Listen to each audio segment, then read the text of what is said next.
উদ্বেগের সাথে দেখলাম, খুব হতাশার সাথে দেখলাম যে সকাল থেকে আমরা বিভিন্ন রকমের ঘটনায় কারচুপির বিভিন্ন রকমের ঘটনাগুলো দেখেছি। যদি আমি একটু সংখ্যা ধরে বলি, প্রথমত হচ্ছে আপনারা দেখেন একবারে সকালে শুরুতেই আমি ভোট দিয়েছিলাম, আমি দ্রৌপদী ভিভি প্রার্থী। গতকাল আমরা যখন নির্বাচন কমিশনকে জিজ্ঞেস করেছিলাম যে অমোচনীয় কালি ব্যবহার করা হচ্ছে কিনা, তারা আমাদেরকে বলছে অমোচনীয় কালি ব্যবহার করা হচ্ছে। কিন্তু আমি ভোট দেওয়ার আধা ঘন্টার পরে আমার আঙুলে আর কোনো কালি আমি দেখি নাই। তখন আমি যখন নির্বাচন কমিশন অফিসে জানলাম, তারা বলছে অমোচনীয় কালি আমরা আনতে পারি নাই। আমরা ভোট দেওয়ার পরে জানতে পারলাম ওনারা অমোচনীয় কালি আনে নাই। এরপরে আমরা দেখলাম আইটি ফ্যাকাল্টিতে প্রিজাইডিং অফিসারের সিগনেচারবিহীন 20টা ভোট কাজ করা হয়েছে। আমরা দেখেছি অনেকগুলো ফ্যাকাল্টিতে ভোটারদের থেকে কোনো সিগনেচার নেওয়া হয় নাই। সর্বশেষ আমরা দেখলাম বিবিএ ফ্যাকাল্টিতে ওখানে ছাত্রী সংস্থার একজন কর্মী সে ভেতরে ঢুকে সেখানে ভোটারদেরকে তার যে প্রার্থীর লিস্ট সেটা প্রদান করছে।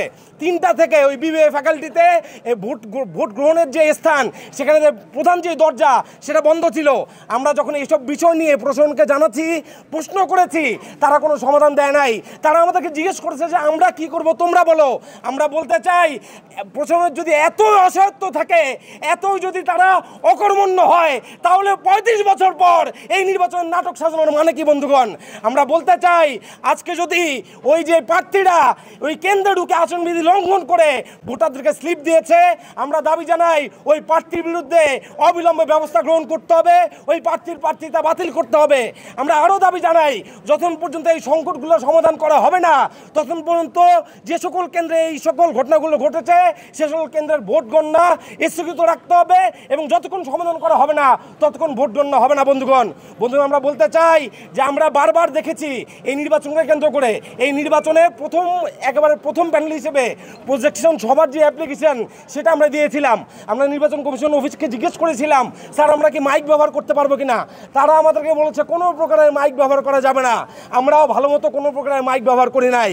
কিন্তু আনুষ্ঠানিক প্রচারণার শেষ দিন আমরা দেখলাম শিবির সমর্থিত যে প্যানেল তারা স্টেশন চত্বরে কি মহা সমারোহে আচরণবিধি লঙ্ঘন করেছেন। আমরা দেখলাম যে শিবির সমর্থিত প্যানেল যখন আচরণবিধি লঙ্ঘন করছেন তার ব্যাপারে প্রশাসনের কোনো নির্দেশনা নাই, তার ব্যাপারে প্রশাসনের কোনো ভূমিকা নাই, তার ব্যাপারে প্রশাসনের কোনো জোরালো আওয়াজ নাই। কিন্তু আমরাই যখন কোনো কিছু করতে চাই, কোনো ব্যত্যয় যখন আমাদের ঘটে, সাথে সাথে আমাদের বিরুদ্ধে কথা তোলা হয়, বারে বারে আমাদের বিরুদ্ধে থামিয়ে দেওয়া হয়।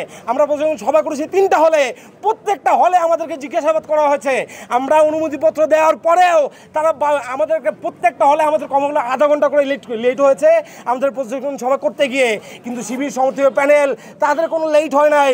আমরা বলতে চাই তাহলে আপনারা শুরু থেকেই বল দিতেন এই নির্বাচনটা আপনারা একটা প্যানেল নিয়েই করবেন, অন্য প্যানেল যারা আছে, অন্য সংগঠন যারা আছে তারা নির্বাচনে যাতে অংশগ্রহণ না করে।